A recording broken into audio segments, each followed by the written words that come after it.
અમરેલી તથા બહાર વસતા વતન પ્રેમીઓ દાતાઓના સહયોગથી આજે આ સંસ્થાને 25 વર્ષ પૂર્ણ થયા. 25 વર્ષ પહેલા અમરેલી વતન પ્રેમી દ્વારા અમરેલીમાં દિવ્યાંગ બાળકો માટે એક મૂક બધિર શાળા 7 બાળકો સાથે ફળિયાના ડેલામાં ચાલુ થઈ હતી અને ધીમે ધીમે અમરેલીની જનતામાંથી વસતા પ્રહાર, અમદાવાદ, મુંબઈ જેવી જગ્યાએ વસતા અમરેલીના વતન પ્રેમી દાતાઓના સહયોગથી આજે આ સંસ્થા 25 વર્ષ પૂર્ણ કરી રહી છે અને અમરેલીના 290 મૂકબધિર બાળકોને શિક્ષણ, તાલીમ અને પગભર બનાવવા માટે પુનઃસ્થાપન કાર્ય કરી રહી છે. આજે એમના 25 વર્ષ પૂર્ણ થયા છે. એ નિમિત્તે સંસ્થાએ આરકે યજ્ઞ કરી અને નાગના ધ્વજા ચડાવી હતી અને મૂળદાસ બાપાએ, જયરામ બાપાએ અને જીવરાજ બાપાએ ફૂલહાર કર્યા હતા અને આ સંસ્થાનો કાર્યક્રમ આગામી જાન્યુઆરી મહિનામાં 25 વર્ષનો રજત જયંતિ મહોત્સવ થવાનો છે. અમારી સંસ્થાને અનહદ પ્રેમ આપવા માટે અમરેલીની જનતાનો અમે આભાર માનીએ છીએ.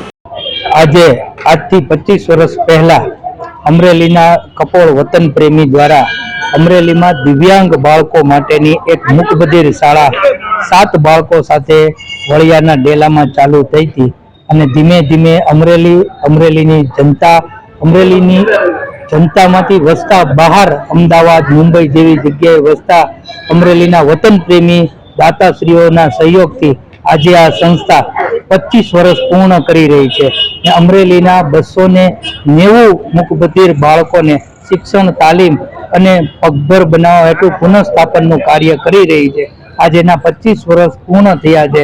એ નિમિત્તે સંસ્થાએ એક યજ્ઞ કરી અને નાગનાથજી ધજાજી ચડાવી હતી અને મૂળદાસ બાપાએ, હરિરામ બાપાએ અને જીવરાજ બાપાએ ફૂલહાર કર્યા હતા મૂકબધિર બાળકોએ. આ સંસ્થાનો એક કાર્યક્રમ આગામી જાન્યુઆરી મહિનામાં 25 વર્ષનો રજત જયંતિ મહોત્સવ થવાનો છે. અમારી સંસ્થાને અનહદ પ્રેમ આપવા બદલ અમરેલીની જનતાનો, સર્વેનો અમે આભાર માનીએ છીએ અને આવી જ રીતે અમારી સંસ્થાના સહયોગમાં આપનો પ્રેમ વર્તાવતા રહો એવી અભ્યર્થના. જય હિન્દ.